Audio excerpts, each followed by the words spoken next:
Milsimeur debout. Nous voici pour une vidéo spéciale sur le terrain.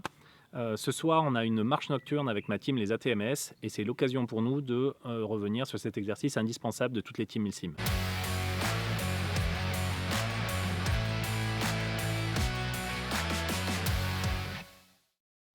Il y a plusieurs choses pour lesquelles c'est indispensable. La première, c'est que ça va nous permettre de travailler la nuit. C'est une habitude à prendre. La deuxième, on va pouvoir apprendre à marcher sans lampe, qu'il y ait de la lune ou pas, ça change absolument rien. La troisième, c'est marcher silencieusement. Apprendre à ne pas faire les gros sangliers, c'est aussi quelque chose qu'il faut driller. Et enfin, on va apprendre à faire potentiellement des exercices de nuit, comme de la topo, etc. L'itinéraire qu'on va faire ici, il est intéressant pour plusieurs points. Tout d'abord, ses caractéristiques. Ça fait un peu plus d'une trentaine de kilomètres. Le dénivelé, je crois que c'est entre 1200 et 1400 mètres, je ne sais plus exactement, que l'on va réaliser sur 11 heures d'affilée, environ 11 heures d'habitude. On le réalise assez souvent dans ma team, régulièrement, parce que ça permet de se tenir en forme lorsqu'il n'y a pas d'OP. Et lorsqu'on a des nouvelles recrues, ça permet aussi de les évaluer physiquement et pas que. On fait des sacs assez légers, donc juste un camelback de 2 litres d'eau, une veste, besoin de rien. Si on se repose, ça peut arriver, ça dépend de l'état de fatigue des packs. On peut dormir 30 minutes jusqu'à 50 minutes par terre à un moment donné dans la rando. Ici, on a donc un itinéraire que l'on peut considérer soit facile, soit difficile, suivant le profil de la personne. C'est sûr que quelqu'un qui n'a pas l'habitude de marcher, sur ce parcours-là, avec 30 km, s'il a des pieds de bébé qui n'ont jamais marché, il va avoir mal aux pieds, il va en avoir plein les jambes. C'est possible qu'il ne termine pas la boucle. Ce qui n'est pas en soi un souci. Nous, ça nous permet d'évaluer la recrue, soit mettre un coup de tampon vert en disant lui il est bon et c'est très bien pour pouvoir enchaîner la suite, ou s'il ne réussit pas et qu'il est dans le mal, ça va nous permettre de voir l'attitude de la recrue pour savoir si c'est quelqu'un qui, à la première difficulté, envoie tout péter et veut plus rien entendre parler. Dans ce cas-là, c'est nous qui n'entendrons plus parler de lui. Ou alors, si au contraire, il est dans la bonne attitude, il fait face à la difficulté et malgré l'échec potentiellement, eh bien, il garde la bonne mentalité, il en veut plus, il va s'entraîner, etc. et qu'il est motivé. On cherche à recruter les bons profils parce qu'on va simuler dans le MILSIM des métiers où l'on a un apprentissage de l'endurcissement, du renforcement, qui se fait en plus au forceps dans l'armée. Bon, ici, nous, on ne va pas faire ça, mais du coup, on a besoin d'avoir des bons profils. On ne va pas claquer des nuques, mais il nous faut des personnes qui, d'elles-mêmes, vont avoir le bon état d'esprit.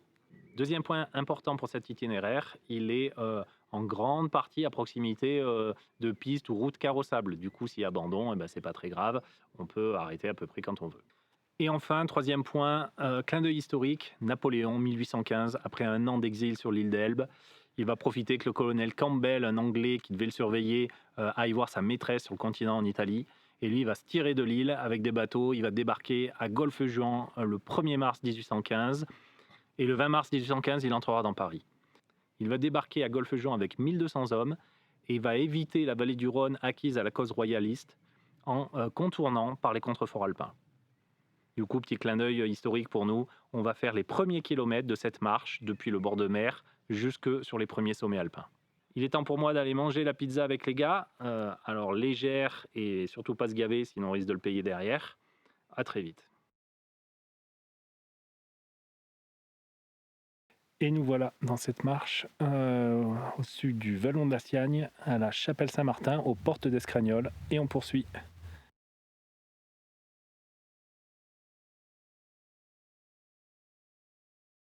On va profiter de cette marche pour aborder un sujet assez intéressant, avec une petite histoire qui nous est arrivée alors qu'on redescendait vers une zone que l'on sait potentiellement occupée par un troupeau. Et on entend plusieurs chiens qui aboient au loin, mais assez loin.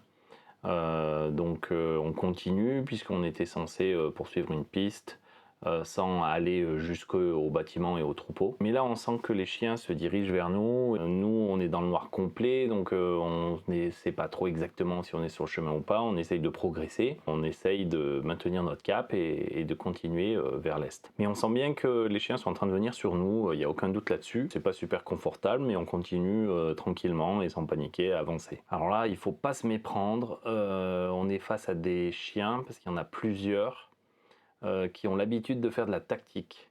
C'est-à-dire que ce sont des chiens qui savent fixer, qui savent canaliser, qui savent encercler. Bref, faut surtout pas se dire c'est rien, ce sont des gentils toutous. Bon, normalement, même si on parle pas chien, vu les aboiements, on comprend bien que c'est du sérieux. Mais il faut surtout pas se méprendre quand même. On a 3 chiens qui nous poussent au cul, genre ils sont à quelques dizaines de mètres et ils font que de se rapprocher. On entend qu'il y en a un qui est resté beaucoup plus loin et par rapport à notre trajectoire qui, de leur point de vue, peut être une espèce de spirale, de tangente, mais qui tend à se rapprocher quand même du troupeau. Celui au loin, plus au sud, tendrait à nous couper la route si on continuait notre trajectoire. Tandis que 3 molosses nous arrivent sur nos 6. Nous, on poursuit sans courir, tranquillement. On rentre dans un bois, c'est complètement noir, on voit plus. Donc là, on décide de s'accrocher par les bras les uns les autres pour laisser personne derrière.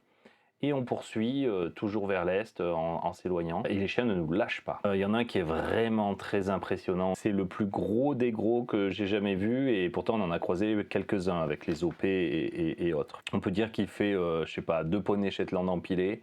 Il doit faire mon propre poids et il a une gueule assez énorme. Pour compléter le tableau, on a un autre chien qui gueule sur notre gauche, au nord de notre position, un peu plus loin, mais on sent qu'il est pas trop loin non plus, il se fait bien sentir par sa présence également. Double Shetland, lui, va continuer seul jusqu'à finir, jusqu'à 5 mètres de moi, mais moi j'étais à l'avant du groupe, ceux qui étaient à l'arrière diront 3 mètres. Donc ça corrobore ce qu'on pense tous. Quand il est arrivé aussi près, je me suis tout de suite retourné, je l'ai regardé dans les yeux, il m'a vu.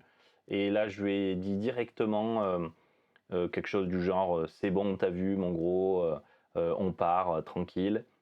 Et j'ai à peine terminé la phrase, il a fait demi-tour illico et il est reparti. Je pense que c'était l'info dont il avait besoin de nous entendre parler. Faut savoir que le chien a mauvaise vue. Alors à quoi on ressemblait sans lampe, un groupe de 4, en lisière des arbres, en train de tangenter, mais tout en s'approchant du troupeau. C'était pas forcément une super attitude pour eux. Et donc j'avais vu une vidéo super intéressante sur le comportement à adopter vis-à-vis des chiens de berger, Patou et autres. Et je vous la mets en lien. Je pense que c'est très important que ceux qui vont dans la verte le regardent. Et donc je savais qu'il fallait faire ce qu'il fallait pour passer pour des humains. Donc le fait de lui parler calmement, ça lui montre bien que c'est humain et pas prédateur animal. Et au final, évidemment, renoncer si jamais il n'y a pas moyen.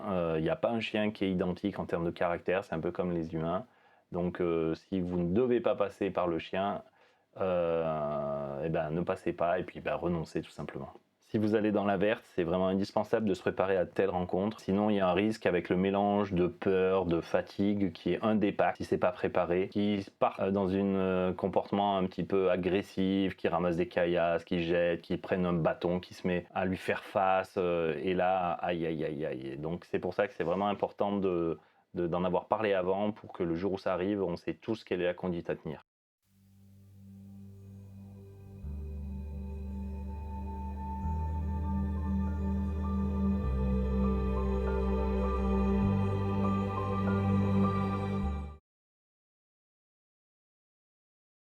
Alors, si on regarde la boucle que l'on a fait au final, un peu plus de 36 km pour 1600 mètres de dénivelé plus moins. 4 km/h. Pour la petite histoire, on a dû accélérer les 2 dernières heures et les faire en rythme forcé parce que j'avais un rendez-vous juste après.